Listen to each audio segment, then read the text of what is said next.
જૂના દિવસો યાદ આવે છે. રાત્રિનો સમય છે. 2 વર્ષ પહેલા સિંદુરી ગામથી મુંબઈ સ્થળાંતર થયેલા અનુજભાઈ તેમના દીકરા કૌશલની રાહ જોતા જોતા વિચારોમાં ખોવાઈ જાય છે. તેઓ વિચારે છે કે અહીં મુંબઈમાં દરેક વસ્તુ કેટલી અલગ છે. તેમને તેમના વતન ખેડી ગામમાં વિતાવેલા તેમના જૂના દિવસો યાદ આવે છે. ખેડી ગામ. અનુજનો જન્મ ગાઢ લીલા જંગલો અને પર્વતો વચ્ચે આવેલ ખેડી ગામમાં થયો હતો. ખેડી ગામમાં તેમના કુટુંબીજનો ઘણા વર્ષોથી રહેતા હતા.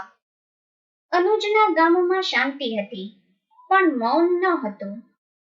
ત્યાં વહેતી નદીનો ખડખડ અવાજ, વૃક્ષોના પાંદડાનો કકળાટ અને પક્ષીઓનો કલરવ જેવા આનંદદાયક અવાજો હતા. ખેડી ગામના લોકો ખેતી કરતા. તેઓ એકબીજા સાથે વાતો કરતા કરતા અને ગીતો ગાતા ગાતા નજીકના જંગલમાં જતા.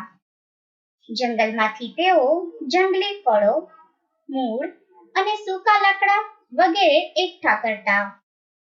ગામના વડીલો જોડે કામ કરતા કરતા બાળકો પણ ઘણી વસ્તુઓ શીખતા, જેમ કે સાથે નૃત્ય કરવું, વાંસળી અને ઢોલ વગાડવા, માટીના અને વાંસના ઘડા બનાવવા, પક્ષીઓને ઓળખવા અને તેમના અવાજની નકલ કરવી વગેરે.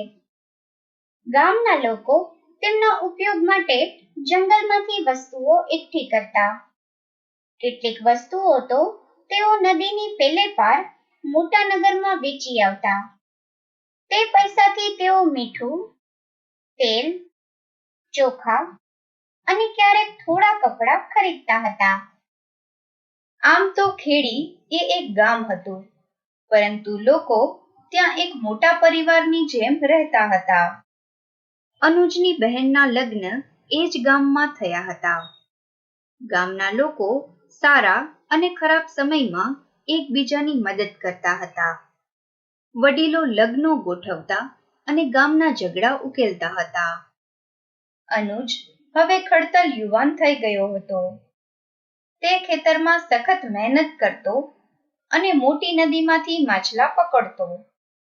તે અને તેના મિત્રો જંગલમાંથી ફળ, મૂળ અને ઔષધીય વનસ્પતિઓ તેમજ નદીમાંથી પકડેલી માછલીઓ વગેરે લઈને નગરમાં વેચવા જતા હતા.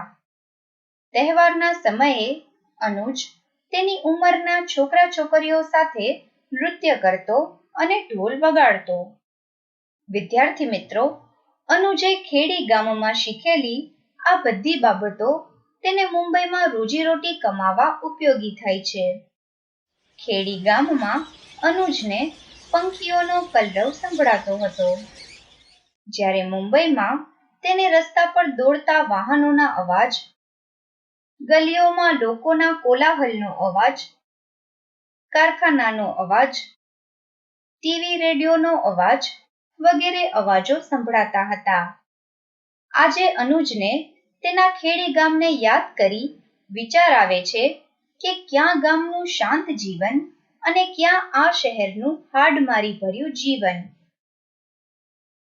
વિડીયોને લાઈક કરો, સબસ્ક્રાઇબ કરો અને વિડીયોને શેર કરો.